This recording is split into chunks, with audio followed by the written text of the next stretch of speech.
حضرت سیدنا حبیب اجمی رحمت اللہ تعالیٰ علیہ کے پاس ایک شخص آیا کرتا تھا، صحبت میں بھی بیٹھتا تھا، لیکن کام وہ ٹھیک نہیں کرتا تھا، سود کا دھندا تھا، لمبے چوڑے اس کے مسائل تھے۔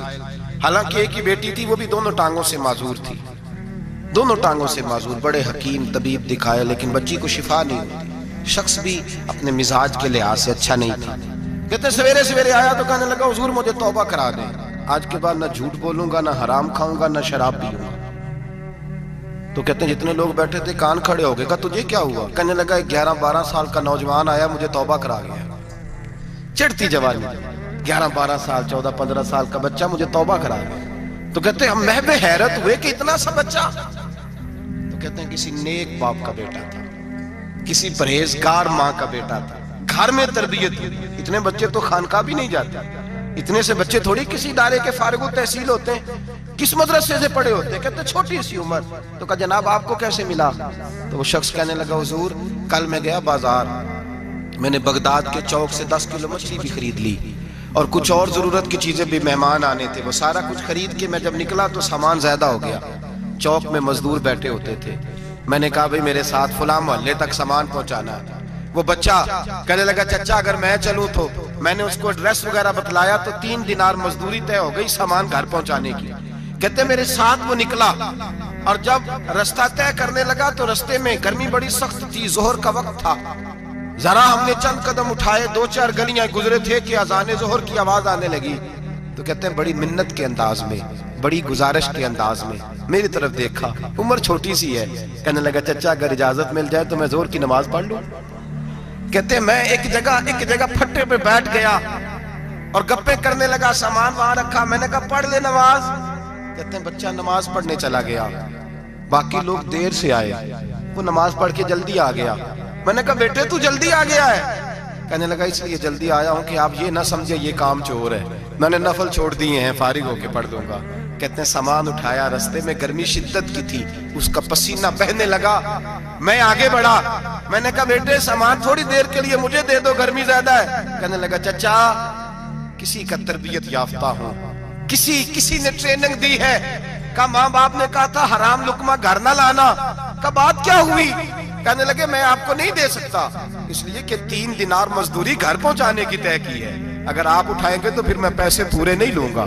دامان توکل کی یہ خوبی ہے کہ اس پر پیبند لگے ہوتے ہیں پر دھبے نہیں ہوتے، میں پھر مزدوری پوری نہیں لوں گا، پیسے کم لوں گا۔ کہتے ہیں میں محو حیرت ہو گیا، اس جوان کی بات نے میرے سارے وجود تھر تھر کبا ڈالا کہ اس دور میں اس قسم کے لوگ۔ کہتے ہیں گھر لے گیا اس کو، میں سامان رکھا، میں نے کہا تم یہاں ٹھہرو میں 3 دینار مزدوری لاتا ہوں۔ کہتے ہیں پیسے لینے گیا تو بیوی کو بتایا، بڑا نیک ہے، بڑا پرہیزگار جوان ہے، کہنے لگی روٹی پکی ہوئی ہے، اسے کہو دوپہر کا کھانا کھا لے۔ کہتے ہیں میں باہر گیا، 3 دینار تھمائے، میں نے کہا بیٹے ایک بات مانو گے؟ تو کہتے ہیں 3 دینار دے کے کہنے لگا اب تو آپ مالک ہو گئے، میں نے نمک کھا لیا ہے، اب تو ہر بات مانوں گا، اصلہ نال یہ نیکی کریے نسلہ تاک نہیں بھول دے، میں اب ہر بات مانوں گا۔ تو میں نے کہا دوپہر کا کھانا کھا لو۔ کہتے ہیں اس کی گردن جھک گئی اور بڑے دھیمے لہجے میں کہنے لگا میں نہیں کھا سکتا، میں نے روزہ رکھا ہوا ہے، روزہ رکھا ہوا ہے، نفلی روزہ رکھا ہوا ہے۔ کہتے میں اور پریشان ہوا، میں نے فوری طور پہ سوال کیا کہ اب تو کدھر جائے گا؟ تو کہنے لگا اب میں کہیں نہیں جاؤں گا، میرے 1 دن کا خرچہ میرے ماں باپ نے جو ڈیوٹی لگائی ہے وہ 3 دینار ہے، پورا ہو گیا ہے، اب میں باقی جو وقت بچے گا یا قرآن پاک کی تلاوت کروں گا یا محمد عربی پہ درود و سلام پڑھوں گا۔ میں نے کہا افطاری کر لینا، کہنے لگا مجھے مسجد بتا دو، میں جا کے اللہ اللہ کرتا ہوں، مجھے شام کو لے آنا۔ افطاری ہمارے ساتھ اس کی طے ہو گئی، مسجد چلا گیا، مغرب بعد لینے گیا تو کہنے لگا عشاء کے بعد آنا، اب تو میں نے پانی سے افطار کر لیا، کھانا کھانے جاؤں گا تو جماعت رہ جائے گی۔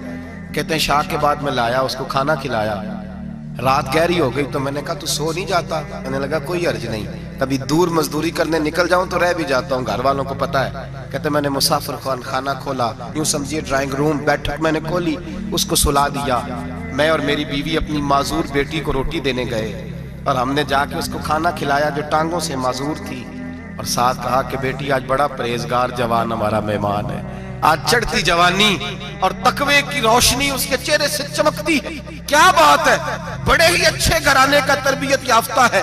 کہتے ہیں بچی کو کھانا کھلا کے لوٹے, اپنے کمرے میں سو گئے, بیٹی اپنے کمرے میں لیٹ گئی. ترس گئے تھے کہ بیٹی قدموں پہ چلے. تہجد کا وقت ہوا تو دروازے پہ دستک ہوئی. بڑی بے چینی کے ساتھ اٹھے میاں بیوی, کون ہے؟ بیٹی کی آواز آئی, ابا جی دروازہ جلدی کھولیں. کہتے ہیں کلیجے پھٹنے لگے, ذہن بکھرنے لگے. سوچے ہیں کہ وہ 2-1 منٹ ہمارے اوپر پہاڑ بننے لگے. دروازہ کھولا تو وہ بیٹی جس کے لیے ترس گئے تھے کبھی چلے گی, وہ اپنی ٹانگوں پہ کھڑی ہے. کبھی دوڑ کے ادھر جاتی, کبھی دوڑ کے ادھر آتی. بیٹیاں پریشانی کا فون کر دیں تو پھر بھی آنسو ہی نکل آتے ہیں, اور بیٹی گھر میں خوشی آ جائے تو پھر بھی ماں باپ رو کے ہی شکر ادا کرتے ہیں. ان کے لیے روتے ہی رہتے ہیں. کہتے میں تڑپ گیا. بیوی بھی رونے لگی, بیٹے یہ کیا ہوا؟ ہم تو مایوس ہونے لگے تھے معاذ اللہ کہ اب تو ٹھیک نہیں ہوگی, کیا ہوا؟ کہنے لگے ابا جی اماں جی آپ نے بتایا نا نیک جوان آیا ہے, نیک آیا ہے. تو میں آپ چلے گئے تو میرے دل میں خیال آیا, اے اللہ اگر وہ واقعی نیک ہے تو اس کے صدقے مجھے شفائی عطا فرما دے. یا ایھا الذین آمنوا اتقوا اللہ وابتغوا الیہ الوسیلہ, اے اللہ صحت ہی دے دے. کہتے ابھی میری دعا بھی پوری نہیں ہوئی کہ میرا وجود حرکت کرنے لگا, اور یہ دیکھو میں اٹھ کے کھڑا ہو گئی ہوں. کہتے ہیں ہم لوگوں نے یہ دیکھا تو بھاگے اس کے کمرے کی جانب. جب دروازے پہ ہاتھ رکھا تو دروازہ کھل گیا. آگے گئے تو پلنگ خالی تھا, ایک رکا چھوڑ گیا ہے. کہنے لگا مجھے پتا ہے میری حقیقت کھول گئی ہے, میں تو اللہ کا بندہ ہوں. اگر تمہیں مجھ سے ذرا بھی پیار ہو گیا ہے تو پھر میرے پیچھے نہ بھاگنا, اللہ کی بارگاہ میں جھک جانا, پھر گناہوں سے توبہ کر لینا. کہا وہ تربیت یافتہ جوان آیا ہے اور مجھے بدل گیا ہے. میرے بھائی ماں باپ کی ذمہ داری اولاد کو نکھارنا ہے, ان کو سنوارنا ہے. روزی روٹی کی ذمہ تو اللہ تبارک و تعالیٰ نے لیا ہوا ہے. جو ڈیوٹی اللہ کی تھی وہ معاذ اللہ ہم نے اپنے ذمہ لے لی ہے. اولاد کو رزق حلال کی تربیت کریں, انہیں حکم دیں کہ وہ ہاتھ نہ پھیلائیں, انہیں کہیں کہ وہ محنت کر کے کھائیں, لیکن اصل تو ان کا اخلاق سنوارنا ہے. بچے ہمارے ان کی پوزیشن اتنی خراب ہو جاتی ہے, ہم لاڈ پیار میں اتنا ضدی کر لیتے ہیں. جب جس بچے کا ماں باپ کے ساتھ گزارا نہیں, بتلائیے وہ بیوی کے ساتھ گزارا کرے گا؟